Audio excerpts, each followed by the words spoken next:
మన ఛానల్ని ఆదరిస్తున్న మీ అందరికీ యేసుక్రీస్తు నామమున శుభాది వందనాలు. ఈరోజు చాలా ప్రాముఖ్యమైన విషయాలను మనము ధ్యానిద్దాము. యేసుక్రీస్తు శిలువ సమయంలోని కొన్ని స్థలాలు, కొంతమంది వ్యక్తుల పేర్లు, వాటి అర్థాలను ఈరోజు వీడియోలో మనము క్లుప్తంగా తెలుసుకుందాము. మొదటిగా చూసుకున్నట్లయితే గెత్సెమనే తోట. అప్పగింపబడక ముందు యేసు ప్రభువారు ప్రార్థించిన స్థలము.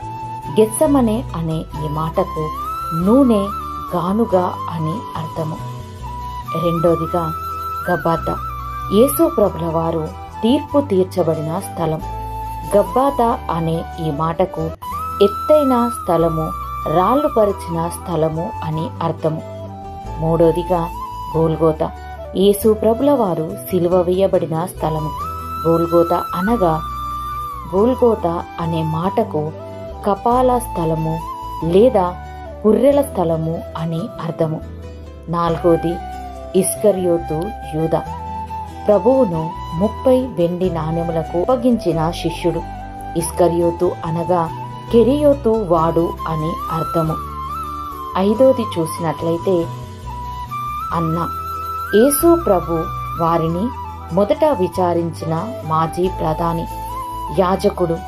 అన్న అనగా దేవుని కృప అని అర్థము. ఆరవదిగా కయాపా.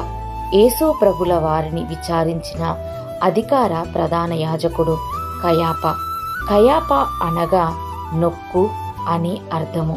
ఏడోదిగా పేతురు. యేసు ప్రభు అంటే ఎరుగనని 3 సార్లు పొంకిన శిష్యుడు. పేతురు అనగా రాయి లేదా బండ అని అర్థము. ఎనిమిదవది పిలాతు. యేసు ప్రభు వారిని సిలువ శిక్ష వేసిన రోమన్ గవర్నర్. పిలాతు అనగా ఈటె అని అర్థము. తొమ్మిదవది హేరోదు. యేసు ప్రభు వారిని విచారించిన ఒక శతాధిపతి. హేరోదు అనగా శూరుడు అని అర్థము. 10వది బరబ్బా. యేసుకు బదులుగా యూదులు కోరుకున్న ఖైదీ. బరబ్బా అనగా అబ్బా లేక తండ్రి యొక్క కుమారుడు అనే అర్థము. 11 కురేనీయుడైన సీమోను. యేసుతో పాటు కొంత దూరం సిలువ మోసిన వ్యక్తి. కురేనీయుడు అనగా కురేనే దేశస్థుడు అని అర్థము. ఇది ఆఫ్రికాలోని ప్రాంతము.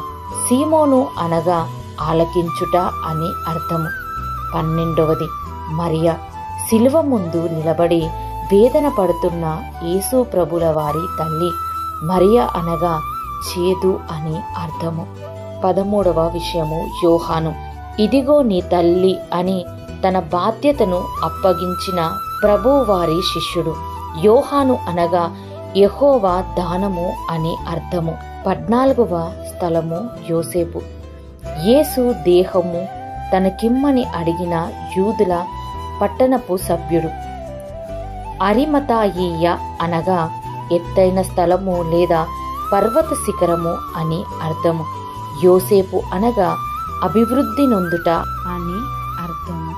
యేసు ప్రభుల వారి సిలువ సమయంలో జరిగిన కొన్ని సంఘటనలు ఇవే.